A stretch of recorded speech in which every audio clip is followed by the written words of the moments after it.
everybody. Welcome, welcome. So we are going to be starting our lightning rounds number 3. Thank you, thank you. I'm sure you are all now familiar with how this is going to go. So let me not stall this any further. And first up, we got Andrew Broderick. Well, good afternoon. My name is Andrew Broderick. I'm with the San Francisco Tech Council. So I just want to tell you about a little local initiative to San Francisco. We're a city of 900,000, well known for many good things. One thing we're not very well known for is 100,000 people in San Francisco currently do not have reliable Wi-Fi or internet access. So the city of San Francisco is doing a lot of work in terms of having a digital equity program officer, many CBOs and government agencies working hard to close the digital divide. The San Francisco Tech Council is a multi-sector collaborative. So we bring government, we bring CBOs, we bring academia, and we bring private sector partners together to work together to advance digital inclusion in San Francisco. So that really is what makes us unique. We do not do direct services, but we really are the community table around which all these organizations convene. So what I wanted just to share with you today is a little bit about, a recent needs assessment that was done in San Francisco, which was called Empowered Cities Initiative. It was Empowered Cities San Francisco. And it was looking at the challenges and needs, unmet needs of people with disabilities and older adults in San Francisco. So the SF Tech Council is really prioritizing older adults, that's people over 50, and people with disabilities. And I don't think I need to review the findings in terms of what this needs assessment found during COVID, but obviously I think what it did highlight was the urgency in terms of the value that the digital resources provide to people. And during COVID, when a lot of those resources were denied to them, it created a lot of challenges, both in terms of their access to services and information, as well as their ability to kind of participate more equitably in kind of employment, in healthcare, and other aspects of civic society. So what we're doing at the moment, we are taking the findings, taking the recommendations. Key fact here is San Francisco actually has a city surplus this year of $108 million. I don't know where it came from, but quite unique to have that for 1 year. So we're bringing together a campaign called Keep Us Connected 2022. It's the 4th campaign. We're taking the findings and recommendations of this report. We're currently reaching out to different entities in San Francisco to share the findings, discuss the priorities and ways that we can close the digital divide. We will bring those findings then to the mayor's office. The mayor's office will then try to balance our budget, bring it back to the Board of Supervisors, and then they will basically approve the budget for the coming 2 years in San Francisco. So we hope to get a lot of services and programs funded for older adults and adults with disabilities, also to pilot some new initiatives, as well as to build some key infrastructure in terms of Wi-Fi and internet access in the city.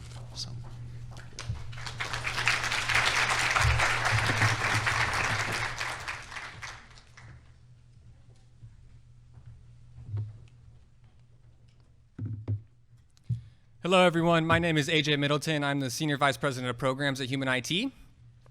So Human IT, we are a social enterprise that provides devices, internet connectivity, digital literacy training, and technical support to communities across the country by using electronic waste to kind of power those initiatives. So we partner with corporations across the country to take in all of their electronic waste. We want to wipe, refurbish, and redistribute those devices out. So I'm really excited to share a little bit about our model and to specifically dive into our technical support and how we saw that grow over the last couple of years. So as I mentioned, we really run 4 different main programs. Device distribution, so we provide devices either for free or at a low cost. High-speed internet connections, so we support households in getting connected to whatever high-speed internet is available to them and is really best for their situation. And then provide digital literacy classes. We teach pre-beginner skills as early on as different parts of a computer, how to log on, really to give them that baseline knowledge to be able to use these different resources they received. And really specifically where I want to touch base is that personalized technical support. Really what we've seen over the last couple of years, as we all know, lots and lots of devices have gone out, is really that need for increased capacity on technical support. Things go wrong. At least they do for me. I'm assuming for everyone else as well. And we really prided ourselves on being available to communities when things did go wrong. So we initially started by providing technical support just to the devices that we distributed. But really what we saw in 2020 was that really wasn't good enough at that time. You had whole school districts sending out devices that didn't have the capacity maybe to support each of those devices. So one of our proudest programs was actually in partnership with Connect 313, the Detroit Public School Community District, where they supplied over 50,000 devices, and Human IT was there to provide the one-to-one technical support for those community members if anything were to go wrong, allowing them in both various different ways, from phone call, text message, in person, to solve that problem, ranging from how do I log on to this to this device doesn't work anymore, and everything in between. We provided that multilingual support for greater than those 20,000 devices. As you see here, we've currently impacted more than 25,000 what we call tickets, so individual interactions with people when things go wrong. 20,000 of those tickets came in the last year and a half. So really that shows the scale on growth, on the need of technical support over the last couple of years.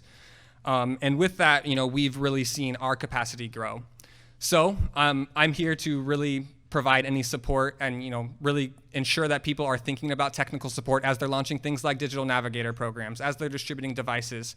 Ensure that you are thinking of what happens when that device goes home. That's really just the beginning of that journey. And what happens when things go wrong.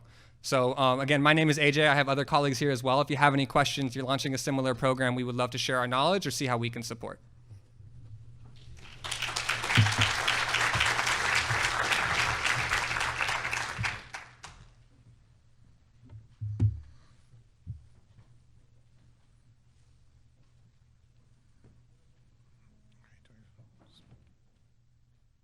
Okay. Good afternoon. My name is Jerry Yamashita. I'm the instructional technologist at Highlands Community Charter and Technical Schools in Sacramento, California.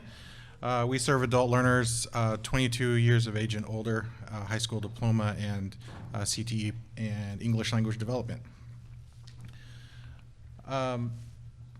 So we all know that the impact of COVID-19 on digital learning, we can't understate that, right? And in fact, many agencies, including ours and other school districts, discovered early on that access to technology and low digital literacy posed significant challenges to their learners, and in some cases to the teachers as well. So, however, I've heard it said that crisis breeds innovation, and in fact we saw that throughout the pandemic. Beer makers and distilleries shifted production to hand sanitizers, for instance. In Italy, I read about a startup engineering company that repurposed their 3D printers to create valves for the ventilators. And so we at Highlands, we also wanted to take this opportunity to innovate. So in the next 2 minutes or so, I'm going to talk about our Community Digital Navigator CTE program and how it can, if it applies to you, how it might help your agency elevate digital literacy, reach instructional technology objectives, and provide technical support for all of your students through student empowerment. In early 2020, there was a research survey that went out. It reported about 87% of teachers were reporting that they were doing more technical support than they did before. And that's not a big surprise, but that's a huge number. And we think that might have contributed directly to decline in student engagement. So based on the framework the NDIA put together in the working group in early 2020, we created a position called Digital Navigator to align with that, and we're connecting our learners to technology and training. And along with that, we created a CTE program, and that's designed for our ELD learners and our high school diploma program students. So we use Google's Applied Digital Skills, we use North Star, and we include an internship. And so we're trying to get the skills to our students to re-enter or enter the workforce. Here's a picture. This course builds on their existing digital. This is not basic, so they're building on that, which we already have a digital literacy course to start with. But they're really trying to figure out how it fits into everyday life. And this is a picture of one of our classes. You can see also a lot of our students with North Star certificates, and they're looking at furthering their education and considering careers. And so I think upskilling our students is going to be huge. Having them leverage their skills and helping their fellow students is a major goal of ours, and thank you for listening, and I hope that you can try this out at your school.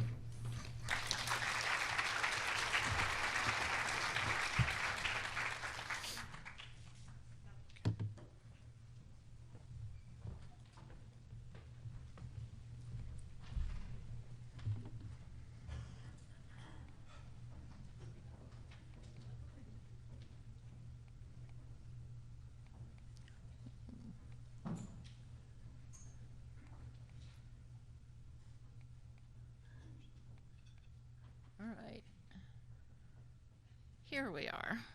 I'm Dianne Connery with the Pottsboro Library. Pottsboro is a town of about 2,500 people, an hour and a half north of Dallas, and it's like driving back in time, not in a good way. And I am here as a hype man for libraries, and if I, thank you. If I forget to say anything else, I just want to let you know I encourage you to reach out to your libraries because we do so much more than you expect. So I want to just hit on a few of the cool things we're doing. And libraries, throughout the pandemic, there's all this money and all these huge organizations with ideas. In Pottsboro, Texas, I'm talking to the people as they walk in the door. So libraries bring these ideas into reality, and we really get the pleasure of working with people, seeing their needs on a very, very personal basis. That's a boring slide there, the digital inclusion of social determinants of health. I just wanted to hit on a few fun things that we've been doing since the pandemic. Texas is the Wild West. We stayed open throughout the pandemic because access to the internet was such an issue in our community. And so we did some things like put up neighborhood access stations with funding through Gigabit Libraries Network. So many people in our community don't have cars. There's no public transportation. There's no ride sharing. So we got the internet closer to where they were, but we knew that's not the ultimate solution. We did put up a temporary mobile tower in our parking lot. People can come to the library, check out a client device. If you live within a mile of the library, you go home and you've got internet in your home. And digital navigators. Librarians are information specialists, and we've been helping people with digital literacy skills forever. So public health, people started calling the library saying, my doctor wants to see me, but I'm at high risk and he doesn't want me to come into my office. And so we started putting people, first of all, in my office, which was the only private space in a one-room library. But then we did have this junk room. We got a $20,000 National Library of Medicine grant to create a virtual health room. And now that is just evolving into a whole initiative for aging in place and public health concerns. We're hiring community health workers who will go out and work with people on digital literacy skills and health skills because people in rural communities have worse health outcomes than their partners. We've got the fastest internet connection in town, so they come to us and actually can improve their life and health through coming to the library. Thanks.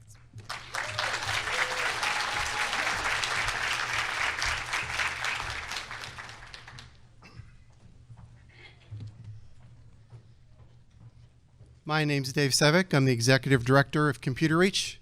We're a refurbisher in Pittsburgh, Pennsylvania. We're part of the AFTER network, the Alliance for Technology Refurbishing and Reuse, which is a working group within the Digitunity network. So we're proud to be a refurbisher in Pittsburgh. We also do digital literacy programs, and we have a digital navigator program. We've been around for 21 years. This heat map shows that we've done about 1,100 projects in the Pittsburgh area, but we also do work around the world. It's all connected through nonprofits and NGOs in the Pittsburgh area. We have 24 different foundations in Pittsburgh, so we're all over the world. I have a lot of volunteers. Our computers are in 47 states, and we're in 41 countries around the world. Our focus is the three-legged stool, which we talk about here in the NDI a lot. We provide devices, support, and we also provide internet through PCs, through mobile citizen, not PCs for people, mobile citizen. We have small classes. We have digital literacy classes, mostly aimed at adult learning through the North Star system. And we now have a new digital navigator program. We're basically service adults. That's our main population. We have a lot of nonprofit partners in Western Pennsylvania, job seekers, and students and families. We service both rural and urban communities. We connect with our partners. We normally have our partners identify the people that are in need, so we don't have to cold call seeing who needs a computer. We rely heavily on our partners, nonprofit partners, and we grant or we sell low-cost computers through our store. We have just some pictures of schools that we take care of through the pandemic, older adults from our dock. We now have an online store as well as a retail store that we're going to open up in a few weeks now that the pandemic's over. This is my favorite slide. Through our digital navigator program, we focus on skills, booting and shutting down, keyboard, mouse, all the skills here that we see with any computer user. But the culture that we stress at Pittsburgh and Computer Reach is one of Mr. Rogers, who's from Pittsburgh. Supportive, compassionate, patient, not dismissive, as opposed to Sheldon Cooper. He's a mythical character, but this mythical character is all too common in the IT world. Someone who's snarky and dismissive and likes to tell everybody how intelligent he is. So when we're hiring and training people at Computer Reach, we tell them to be more like Mr. Rogers and less like Sheldon Cooper. Yeah. Thanks. Yeah, I need to say how much time do I have? Okay, 10 seconds. Okay. This is somebody we're really proud of. This is Melvin Lewis from one of our senior centers, who now has a computer, and now he's the IT guy for the senior center. And this is a Latino family that we've helped, called the Santos family. We do support in English and Spanish. And this is Will Perez, our digital navigator manager. And that's the end of my slides. Thank you.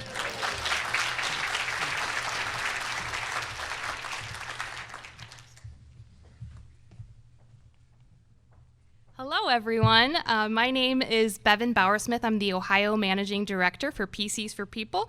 And today I'm going to talk about the innovative growth for digital inclusion. So who are you? If you're not familiar with PCs for People, we're a national nonprofit working to get low-cost quality computers and internet into the homes of individuals and families with low income. By recycling and then refurbishing the computers, we provide a valuable service to businesses, families, and the planet by keeping computers out of landfills and repurposing them to advance digital inclusion. We recently formalized a partnership with Indeed to provide computers and internet hotspots with 1 year of service at no cost. The program is available to workforce development graduates that meet PCs for People eligibility requirements. We're also very excited to announce that we recently acquired and merged with Denver nonprofit Kids Tech. This merger will allow us to expand our digital education efforts, offerings to students and adults and expand to other markets outside of Denver. Our goal at PCs for People is to streamline the HACP process for both our internal team and external customers. So we implemented automations to allow customers to resolve NLAD originating errors in our own HACP portal. We are eager to empower our customers to feel in command of the ability to use this federal benefit. Over the past year, we've began piloting our own affordable internet initiative. We lovingly refer to it as WISP. WISP is a fixed wireless internet service for households within limited coverage areas. We are committed to expanding this service nationally and currently have towers in Cleveland, Columbus, Kansas City, Mankato, Milwaukee, and East St. Louis. And as you can see in this photo here, our fearless leader, Casey Sorensen, is up on a rooftop installing towers. And I just wanted to share this quote from one of our internet customers. Thanks to PCs for People, I can now do my work from my computer. I was using my cell phone. I have never owned a computer and could never afford internet. And I think that really shows, we all know this. It's affordable internet is life-changing.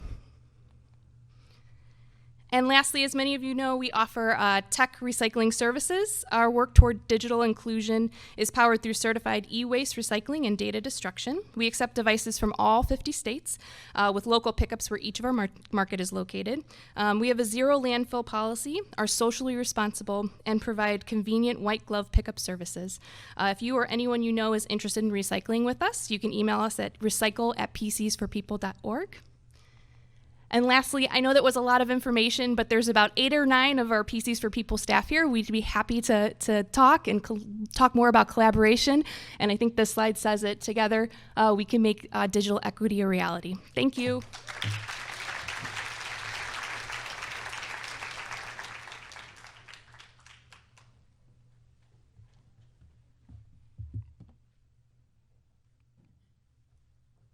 Good afternoon. Wait, can you hear me? Okay, good afternoon, everyone. My name is Knowledge Build Hudson. I'm the Government Relations Liaison and Project Manager. Sorry, I'm a little nervous. I'm the Government Relations Liaison and Special Projects Coordinator for the Housing Authority City of Pittsburgh. And I'm basically here to talk to you about our program, some of our successes, and ask a big question. So the Housing Authority of the City of Pittsburgh has been dedicated to supporting our residents' efforts to become self-sufficient over the last 20 years. And that's through the three legs of the digital stool. Through successful fundraising efforts, strategic partnerships, and programming, the Housing Authority staff has been able to increase pathways to self-sufficiency for our residents. So on the screen here, you'll see some of my colleagues, Michelle Sandage, Byron Wright. They've been working since 2004 to connect residents to bridge the digital divide. Since around 2017, that's when they brought on Steve, Jordan, and myself. So let me go to the next slide. All right, here you'll see our partnerships and some of our programs. So we have four physical computer labs. We also have 2 mobile labs which are connected, which is where the residents that don't have access to a third space will go there with Wi-Fi hotspots and tablets to be able to connect them. Let's see, we provide digital technical support to residents. I am so nervous. I apologize, guys. It's I don't even know why, but I am, literally. It's sheesh. I mean, we do a lot of great stuff, but sheesh. All right, my fault. So we have computer classes. We connect residents to teaching them how to work the tablet, the parts of the computer. Some of the things that Sevick does, we connected with him. We did some great work with everyone on. We do Zoom classes. We teach the residents how to use the Microsoft, the internet, as well as how to use the Microsoft and the Google Suite. We partner with the network of national libraries of medicine to teach residents healthcare stuff. What else we got here? We updated old computers. They're a refurbishing program. We had this Wi-Fi on wheels, in which basically we partnered with Jerome Ed.S. They gave us $50,000 to deck out this bus to go around and also provide services to our neighborhoods. We partnered with Comcast to do lift zones, as well as they give us the link to be able to give residents opportunities to connect to the internet. That came from the that came from the CARES Act funds, which was really amazing, by the way. We've distributed over 1,000 tablets in the last 3-4 years, and we partnered with the Pittsburgh Public Schools to give families who are in those schools and our housing authorities tablets for free. So yes, we've done a lot of work, like I said, over the last couple of years. But the reason why I really wanted to come and do this lightning round was to ask you guys, how do we measure our success, right? So it's all cool to be oh, I've connected all these people. Oh, we've done this great work. But how do you prove it? And that's where I want to get feedback from you all. I know that we can use surveys, we can do door knocking, but I'm interested to hear what you think. So over the next couple of days, maybe we can have a discussion. I have cards and things like that so that we can really dig deeper to measure our success to prove that this is working. That's really all I have, but there's some slides, some photos too. This is our team, this is us giving out tablets, and that's Jerome Bettis' bus. And hopefully I'm under 3 minutes. Thanks, guys. Peace.